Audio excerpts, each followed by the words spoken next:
bakristu bavandimwe nimureke dusabire umuvandimwe wacu watuvuyemo, dusaba Imana kumutuza aheza, imwiyereka iteka mu ngoro yayo ntagatifu. Ibibi yagukoreye Mana mubabarire, ibyiza yagukoreye Mana biha umugisha. Aruhukire mu mahoro azira iherezo, aruhukire mu mahoro azira iherezo.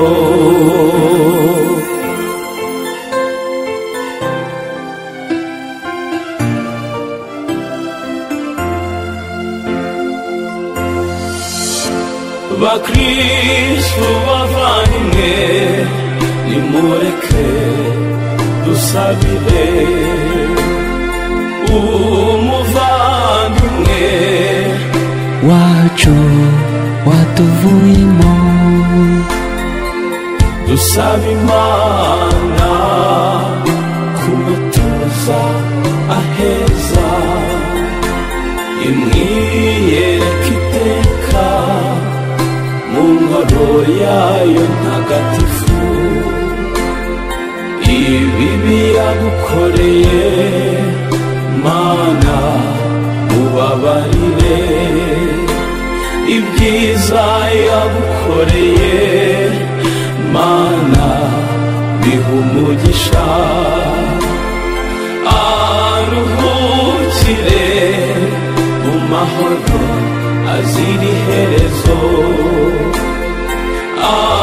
aruhukire mu mahoro azira iherezo.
ndagira mu rwuri rwiza, ntabwo nikanga ibirura biraza kabirinda,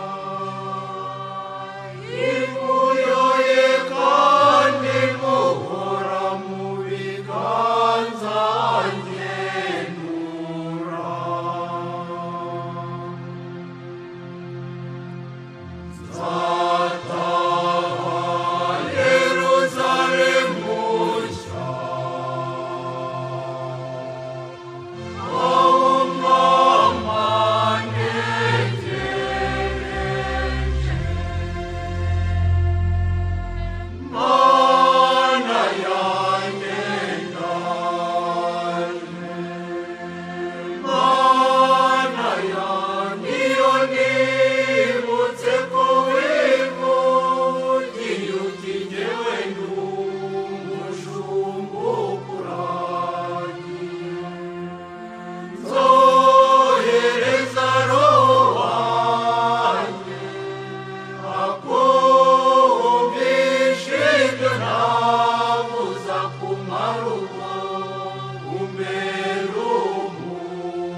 atabara n'ubungwa kangiza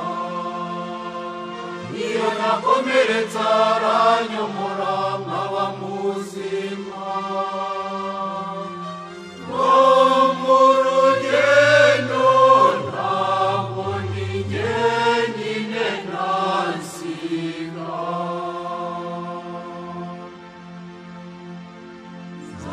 nzataha Yeruzalemu nshya aho mama ntegereje Mana yanjye ndaje Mana yanjye iyo nibutse ko wivugiye uti jyewe ndi umushumba ukuragiye nzohereza roho wanjye akumvisha ibyo navuza kumara uwo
agira ngo bature igitambo cy'impongano n'ibyaha.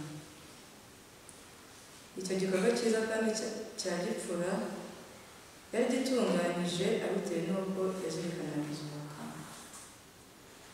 koko rero iyo ataba yizeye ko abaguye ku rugamba bagombaga kuzuka, gusabira abapfuye ntacyo byabaga kuba bimaze, ndetse byari n'ubucucu.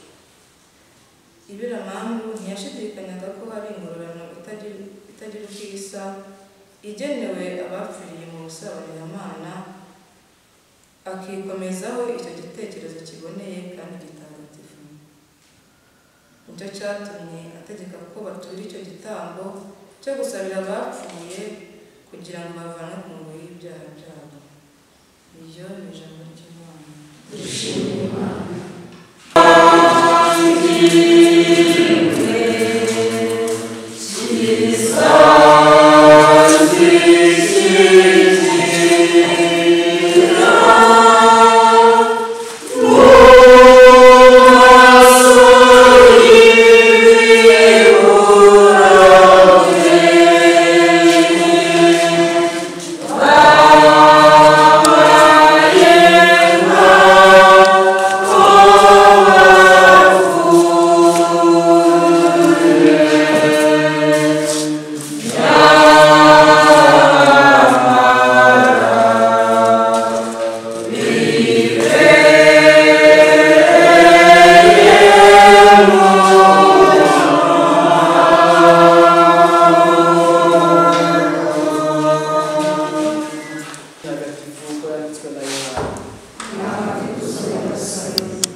nuko Yesu barambwira bati yigisha inkuru duhumuga tutubwiye.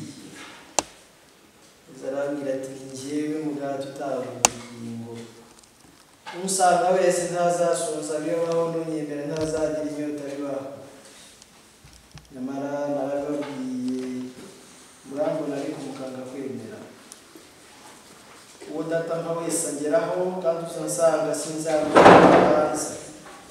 Namanutse mu ijuru ntaza kubona gukora ibyo nshaka, ahubwo nje gukora icyo uwantumye ashaka. Icyo uwantumye ashaka ni ukutagira n'umwe nzimiza mu bo yampaye, ahubwo nkazamuzura ku munsi w'imperuka. Icyo data ashaka ni ukubona mwana wese akamwemera yagira ubugingo bw'iteka, maze nkazamuzura ku munsi w'imperuka. Iyo ni ivanjiri yanjye.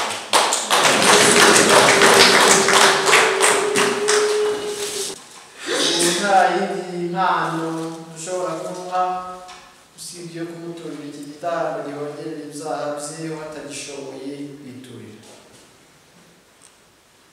Ariko kukimuturira Nyagasani no kugira ngo mwakire kimuherekeze, tumuherekeze mu isengesho, tumugeze ku muryango turangiza twisogera kugenda. Niko bimeze n'urugendo, ni no kugira ngo tuzirikane uburyo ubuzima turimo bufite aho butangira bukajya n'aho burangira. Iyo tuvutse bavuza impundu, tukakirirwa mu byishimo. Iyo tugiye naho kenshi ho n'induru n'amarira, ariko Yesu Kristo sijya twigisha. Uyu munsi ari kutwigisha ko uwo data nka wese amugeraho kandi uza musanga atazamujugunya, aramwakira. Dusabe kandi tumusabe ngo yakire n'uyu mubyeyi wacu, umuvandimwe wacu, kugira ngo nagerayo natwe yadusabire. Igitabo cy'Abakabe cyamutubwiye mizero n'ishingiro ry'iki gitambo ni uguhongerera ibyaha, guhongerera ibyaha by'uwo twari dufatanyije urugendo, kubera ko twese turi abanyantege nke. Aho umuntu ateshuka yifuza yakora ikiri cyiza, iki nicyo gihe ngo tumusabire, ntitumuherekezanye amadeni yewe n'ideni runaka nanjye, ahubwo ni igihe cyo kugira ngo tumusabire Nyagasani amubabarire aho yaba utunganye, bityo amwakiriwe. Agirire batisimu yamuhaye kuba umwana w'Imana, kujya mu muryango w'abana b'Imana, ariyo sano ikomeye dusangira, nawe amuhe iruhuko ridashira, maze nagerayo natwe azadusabire. Utabarutse abasoje urugamba, urwo rugamba rwa hano ku isi, urwo rugamba rufite uko rumeze, urwo rugamba rufite amananiza, urwo rugamba tunyuramo mu isi harimo n'umwijima, ariko urwo rugamba ntibitubuze kwegera Nyagasani nubwo twagenda tuba tubyuka. Tusabire rero umuvandimwe wacu, umubyeyi wacu, kugira ngo Kristo amwakire, kandi nagerayo natwe azadusabire kuri Nyagasani, kugira ngo aho tutunze ubumwe, noneho Nyagasani atwongerere ubwo bumwe, atwongerere urwo rukundo, kandi akomeze atubere umubyeyi aho ari. Umubyeyi ntapfa, umubyeyi arimuka, umubyeyi ahindura aho yari ari, ntasoza ubutumwa ahubwo abusohoreza ahandi. Komeze rero tumutakambire kuri Nyagasani, kugira ngo namara kumwakira natwe azaze adufashe kandi adusabire kuri we, kugira ngo muri iyi si, igihe twaba tukiri kuri iyi si, Nyagasani natwe tuzajya tuba bugufi, kandi n'igihe tuzamusanga tuzasange uyu mubyeyi natwe yadusanganire mu biganza bye byuje urukundo. Bikira Mariya mubyeyi w'Imana, udusabire.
Turakwinginze rero, neza amajwi yacu afatanya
igihe yaragiye kugarura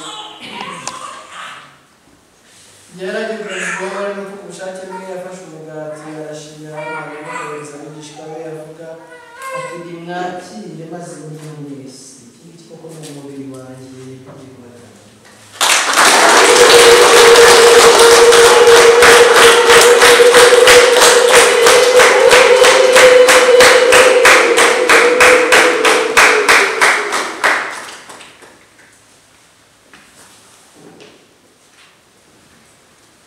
nk'uko yari amaze kubigenza barangije kurya afata inkongoro nanone arashimira nk'uko ahereza abigishwa be avuga ati nimwakire maze munywe mwese ibi koko ni inkongoro y'amaraso yanjye isezerano rishya kandi risaba n'iteka agiye kumenerwa mwegera abandi bose kugira ngo mugire imbabazi z'ibyaha ibize n'ibikora n'ibitso byanjye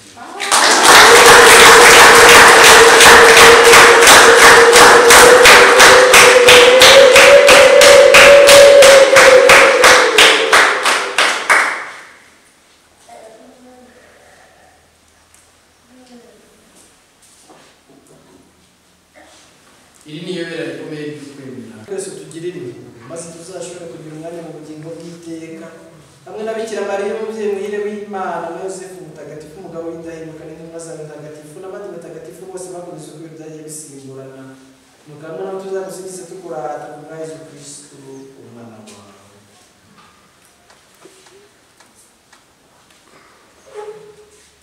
Dawe Mana ishobora byose icyubahiro cyose n'ikuzo byose bishyikirizwa na Kristo ukabihabwa hamwe nawe ukabiherwa muri we mu butwe bwawe mutagatifu uko ibihe bihora bisimburana iteka. Nk'uko twabibwirijwe n'umukiza kandi atwiteka kandi n'abakwiye gutinza ibyo izina ryawe ryubahwe ingoma yawe ishaka ikorwe munsi ingoma ikorwa mu ijuru ifunguro ritungurire none tubabarire ibicumuro byacu nk'uko natwe tubabarira abacumuye ntuduterane mu gukoshya ahubwo ukize icyago. Nyagasani turakwinginze udukize ibyago byose ibihe turimo bisakaza n'amahoro impuhwe zawe ziturengereze udukize icyaha cyose kiturinde n'amakuba yose mu gihe twitegereje y'amizero amahirwe no kuza k'umukiza wacu Yezu Kristo. ubwami n'ububasha n'ikuzo by'ibyawe Nyagasani iteka ryose. Nyagasani Yezu Kristo wowe wabwiye intumwa zawe uti mbasigiye amahoro mbahaye amahoro yanjye ntiwite ku byaha byacu ahubwo cyo gukomera kwa kiliziya yawe maze ku bushake bwawe ugihe amahoro kandi wumvire mu ngoma kuko ugatera iteka ryose. Nimugire iteka amahoro ya Nyagasani. Rwa Kristo ni byiza.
Tahirwa batumiye ku meza Nyagasani dore ntama w'Imana dore ukiza ibyaha by'abantu.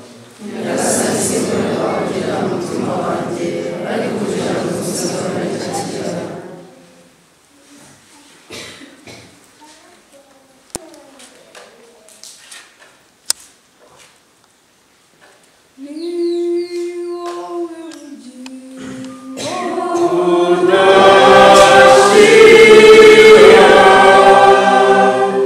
Yes.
konsolata wavuye muri iyi si, iki gitambo kitagatifu kimusukure kimukize ibicumuro bye byose, maze azongere kugira ibyishimo bihoraho ku bwa Kristo umwami wacu.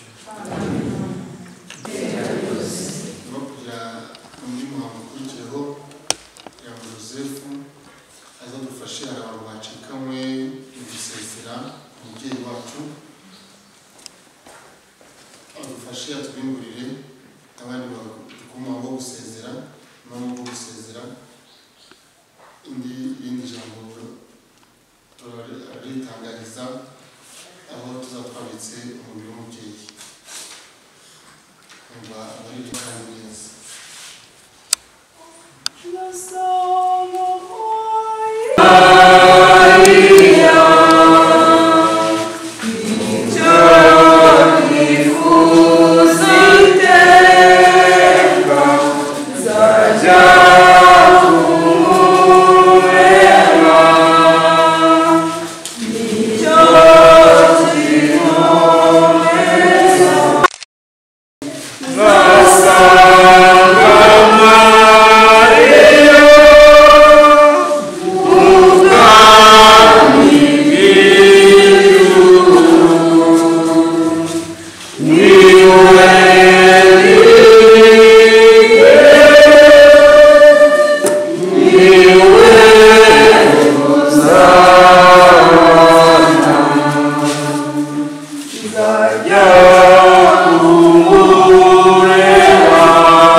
Yabaye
umubyeyi wanjye ni mabukwe njye yamurwaje mu mezi 6 yose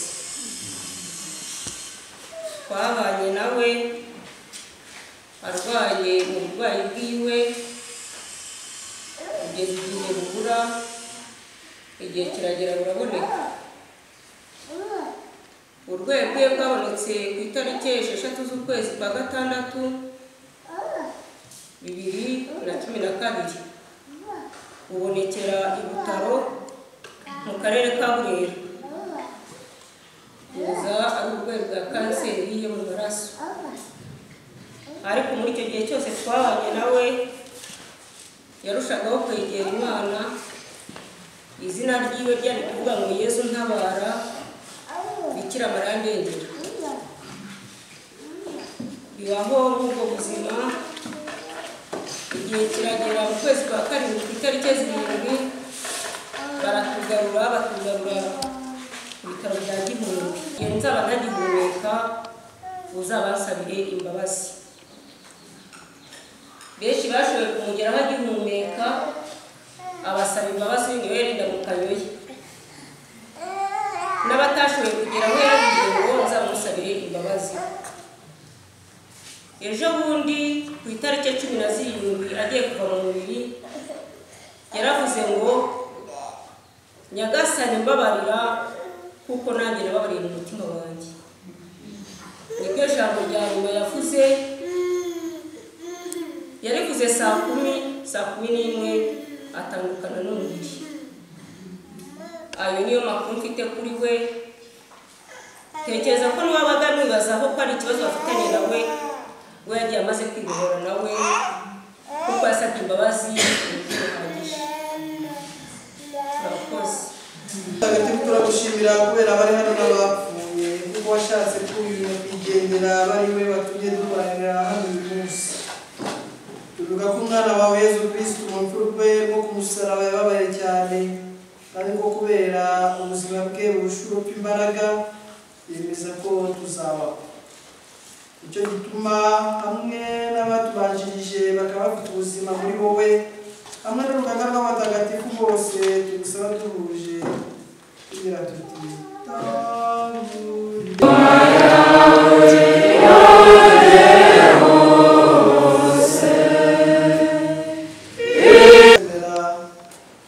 twahaye umurambo umugisha mu izina ry'Imana Data na Mwana na Roho Mutagatifu icyubahiro duhaye Consolata umuvandimwe wacu umubyeyi wacu cyagaragajwe nawe mazi y'umugisha kinatwibutse batisimu twahawe ko twatuye ku cyaha tukazukira ubugingo bw'iteka none rero bavandimwe nimucyo dushyire hamwe twifatanye twongere tumusabire turajya dusubiza mutwongere Nyagasani Nyagasani waririye ku mva ya Lazaro ugahanagura amarira turabigusabye Nyagasani bakujyane mu ijuru abamarayika nugerayo abaho Imana bakwakira ku isi mu murwa mutagatifu wa Yerusalemu urugaga rw'abamarayika nirukwakire maze muri hirwe ridashira hamwe na Lazaro wahoze ari umukene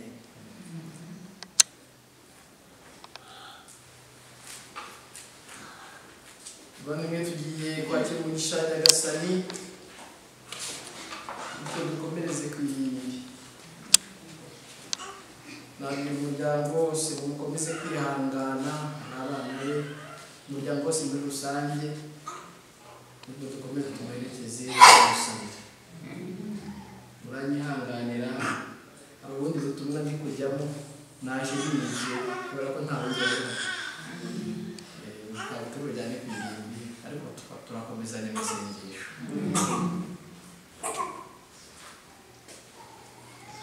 Nyagasani Yesu nabane namwe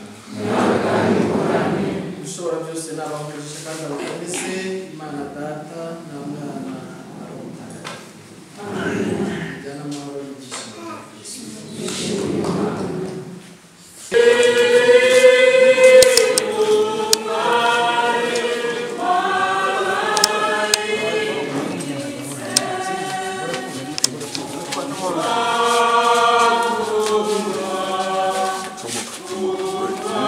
cya Kristo Deus.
manukamo wowe turirimbe mu ngeri zose wanogeye Imana twigishe kuyisenga seka tukaza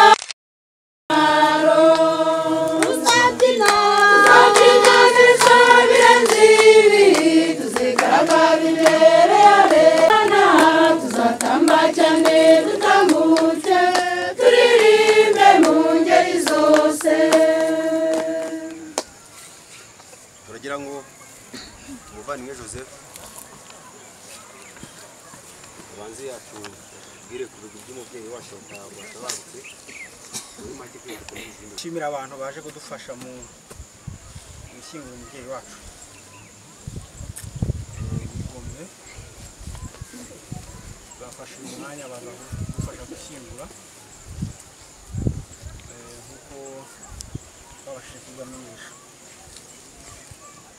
Umukecuru turi gushyingura yagize igihe cyo kurwara gihagije, imyaka igera kuri 10.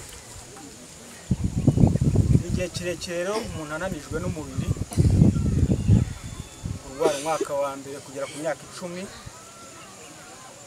ni ikintu gikomeye cyane, ariko Imana uyu munsi nibwo yemeye ko aruhuka akava mu mubiri w'uburibwe. Mu myaka 10 yarwaye yagiye agira nyiri igihe cyo kunanirwa, igihe cy'intege nke kubera igihe yarwaye.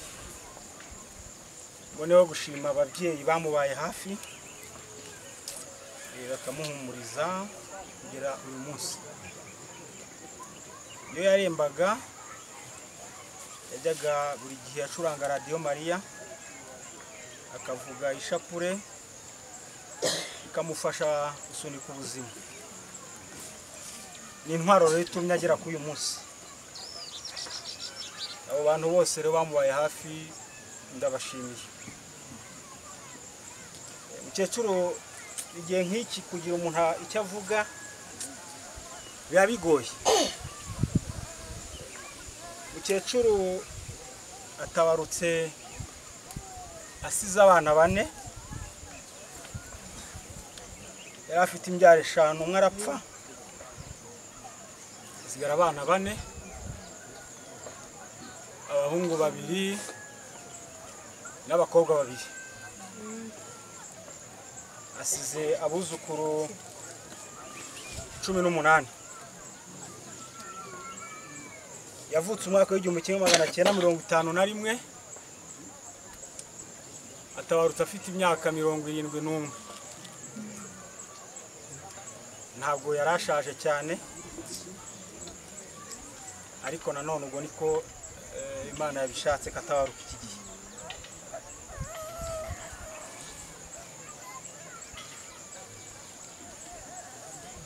Nuko nabivuze rero ntabwo naza kubona ikintu kirekire ndibuze kuvuga ku rupfu rwa mama. Imana imuhe iruhuko ridashira.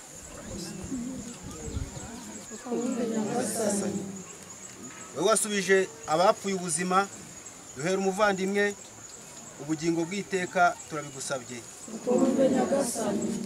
Wewe wasezeranije ijuru igisambo ngo cyagusabye imbabazi ku musaraba, tugereze umuvandimwe wacu mu ijuru turabigusabye.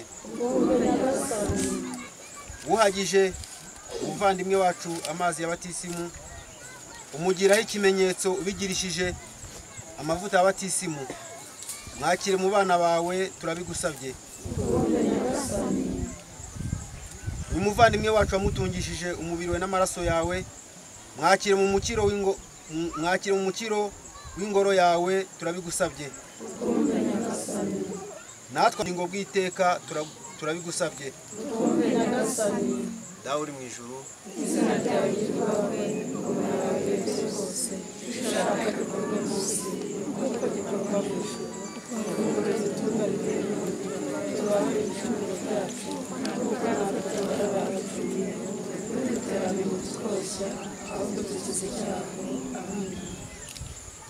Nyagasani Mana yacu iri impuhwe umuja wawe ugire ko yahoze yifuza gukubera umuyoboke udahemuka maze ureke kumuhanira ibicumuro bye ukwemera ko kwamuhuje n'umuryango w'abemera ubuntu bwawe bumuhuze n'inteko y'abamarayika n'abatagatifu bose ubwa Yesu Kristo umwami wacu.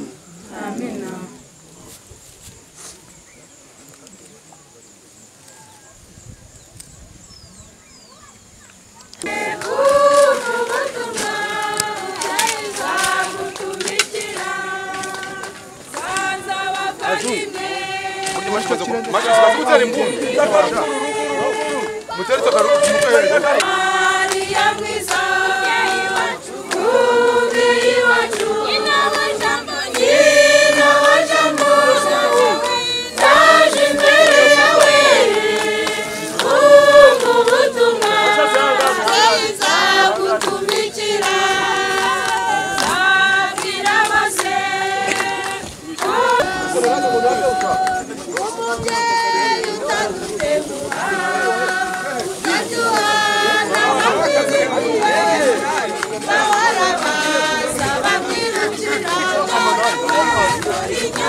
Israel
agahinda ivuyoye kandi muhora mu biganza ngenura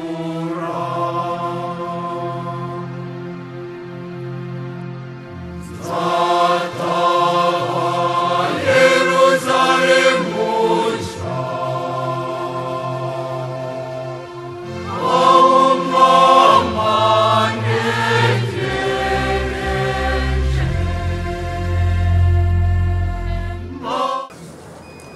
ndumva nabashimira abantu bose bari hano baje kwifatikanya natwe muri uyu munsi w'akababaro w'umubyeyi wacu. Bigomwe ibintu byinshi, imirimo itandukanye bayigomwe baza kudutabara. Twagize umwanya munini wo kudutegereza kubera nyine gahunda twari tukirimo. Niyo mpamvu tubanje kubashimira n'uburyo mwabashije kwihangana. Uyu munsi rero ni umunsi nyine wo gushyingura umubyeyi wacu. Ni n'umunsi mukuru wa nyuma w'umubyeyi wacu. Niyo mpamvu nkomeje kubashimira abantu bashiye kuza kwifatanya natwe. Ndi harakwira ibintu ababwiye ngo umunsi nk'uyu biragoye kugira ibintu byinshi umuntu ari aza kuvuga, ariko ikiri ingenzi aba ari ugushima. Ikiri ingenzi aba ari ugushima kubera ko mukecuru yarwaye igihe kirekire, ananizwa n'umubiri cyane, kugeza ubwo buri wese yumva ko Imana yamuhamagara kugira ngo aruhuke. Ntabwo ari umunsi w'akababaro cyane, ni umunsi wo kwishimira ko mukecuru yaruhutse umubabaro. Hamwe n'ibyo rero nageze mbabwira ko turi abana bane mukecuru asize, harimo abahungu babiri n'abakobwa babiri. Abahungu babiri ni njyewe mukuru uhari, abakobwa nabo bari mu nzu, ariko murumuna wanjye wakagombye kuba ari hano ntawe uhari ku mpamvu z'akazi. Ariko twagize umugisha wo kuba hari umuvandimwe we w'inshuti ye wavuye muri Mozambique babana nawe, witwa Manuel. Yavuze ngo ntabwo yagenda atabashimiye ukuntu yabonye mutabara. Babishyiraho kugira ngo mwumve Diodora bashimira ko mwamudufashije kudutabara. Rero tudatinze reka mbanze sabe umuvandimwe inshuti ya Diodoni wavuye muri Mozambique abanze adusuhuze, tunamushimire ko yaje kudufasha kudutabara. Ibindi nyuma yuko tuza gufata agafanta turaza kubiganiraho muri make. Murakoze. Diodoni ni inshuti yanjye. Kuri jyewe navuga ngo ndishimye kuko twumvaga amakuru y'uburwayi bw'umukecuru umunsi ku wundi, twe twavuga ngo uyu munsi yaruhutse. Kandi ni naryo jambo abanyarwanda bakunda gukoresha bavuga ko umuntu yaruhutse, yabaga yaruhutse umubabaro nk'uyu mukecuru yahuye nawo. Ntabwo rero mfite byinshi navuga kuri uyu munsi kuko cyane cyane ari umunsi w'akababaro, ariko nagira ngo nshimire imbaga naho nyangaha. Uyu muco mukomeze musigasire. Harana hanyuze sinabashije kwajya nebo nari nkiza kuko nagurutse Kigali mu gitondo kugera hano murazo urugendo rwabo ukuntu rungana, sinabashije kugera mu kiliziya, ariko abo nabonye abo twahuye byanyeretse ku muco hano Rusizi ndacyafite umuco mwiza cyane. Mu izina rya Diodoni rero nanjye ndabashimiye. Nuko rero mukuru abivuze, hari message yifuje ndabafite ikoranabuhanga baradufasha nkiri hano kugira ngo iryo jambo rye ritambuke. Nanjye message ndayifite, ndagukoresha kano kuma yakwinda no kugira bafashe.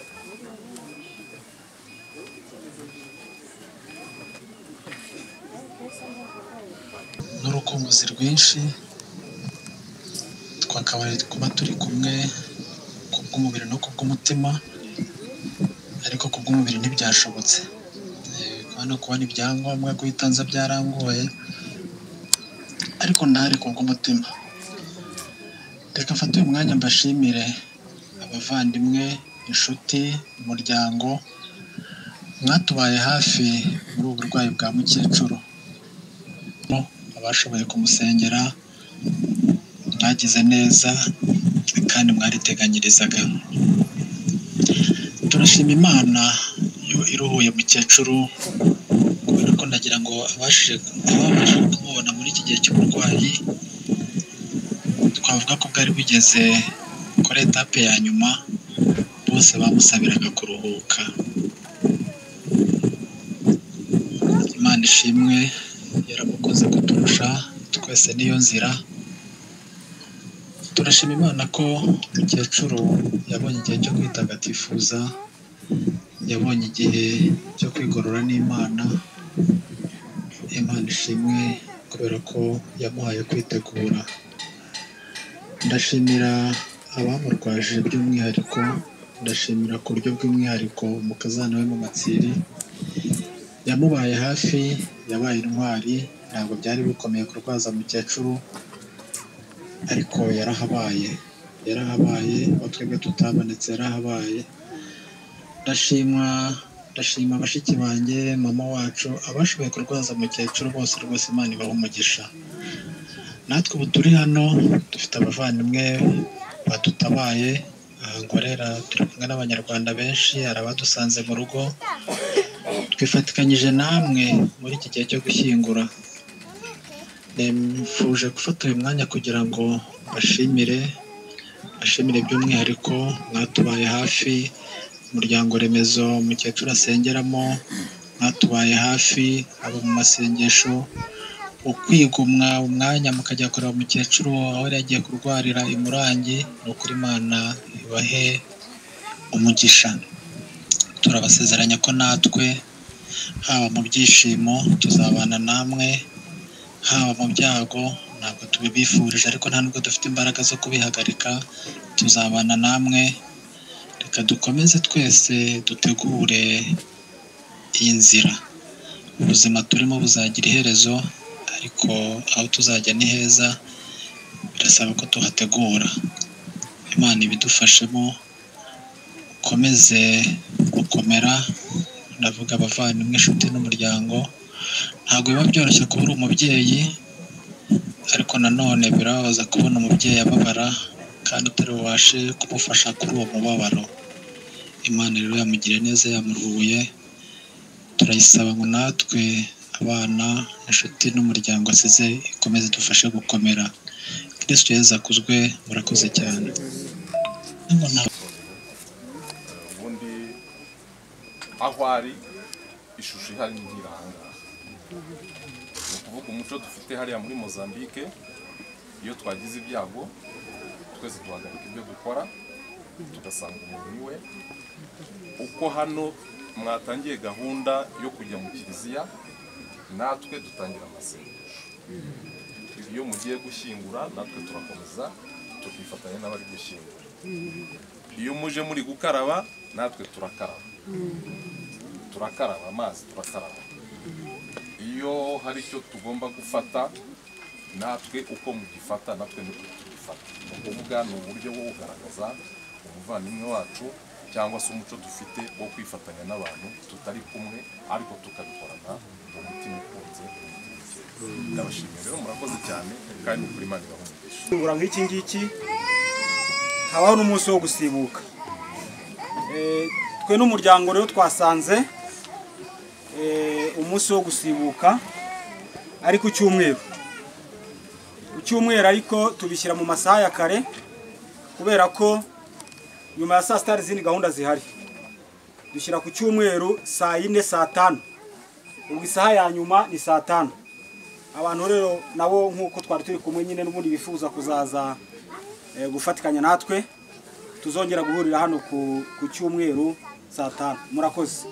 Habaye ari agafanta gahari, abavandimwe turi kumwe bamfasha. Ngo hari abantu benshi bigaragara ko bahagaze, mwihangane kuko ni imyanya nyine yabaye mikeya, ariko ndatekereza niba gahari twese aho umuntu yaba ari karamugeraho kandi ni n'uwo katageraho ntawe ngo make yanze ababo nawe yihangane murakoze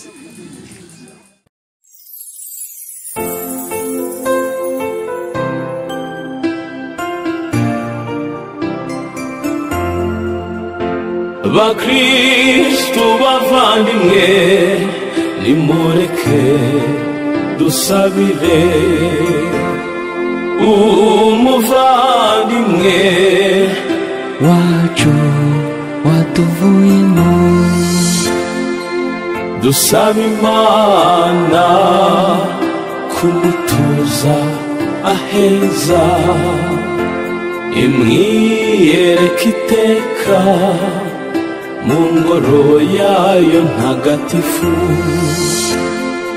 ibibi yagukoreye Mana mubabarire ibyiza yagukoreye Mana biha umugisha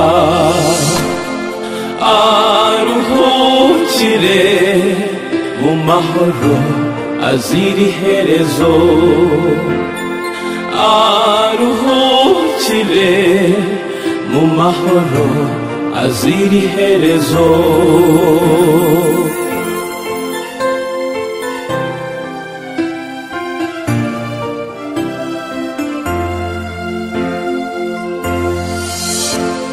bakristu bavandimwe nimureke dusabire umuvandimwe wacu watuvuyemo dusaba Imana kumutuza aheza imwiyereka iteka mu ngoro yayo ntagatifu ibibi yagukoreye Mana mubabarire ibyiza yagukoreye Mana biha umugisha aruhukire mu mahoro azira iherezo aruhukire mu mahoro azira iherezo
nakomeretse aranyomora nkaba muzima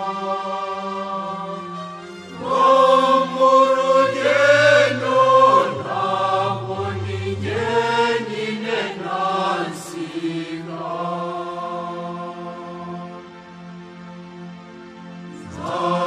nzataha Yeruzalemu nshya